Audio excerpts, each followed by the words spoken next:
Hello বন্ধুরা, আমি Rimi. Welcome to my new another blog. তো আজকে আমি চলে এসেছিলাম রান্না করতে। বাড়ির রান্নাবান্না প্রায় হয়ে গেছিলো শেষ, কিন্তু আজ আমার মন চাইছিল যে আমি কিছু একটা বানাই, তাই বানিয়ে ফেলেছিলাম দই পটল।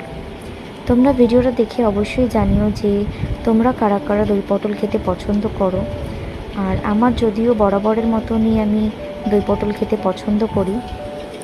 যাই হোক, এই রান্নাটা আমি নিজের মতন করে বানানোর চেষ্টা বানাচ্ছিলাম যদিও দই পটল, কিন্তু এর মধ্যে আমি কিছু ভেজে রাখা আলু দিয়ে দিয়েছিলাম।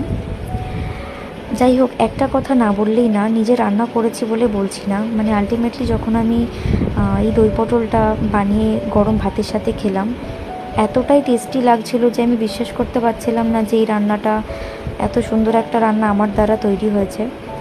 যাই হোক, ভিডিওটা কীরকম লাগলো তোমরা জানিও। ভিডিওটা ভালো লাগলে লাইক, কমেন্ট, শেয়ার, সাবস্ক্রাইব করে দিও, পাশে থেকেও। দেখা হচ্ছে নেক্সট ভিডিওতে। টাটা।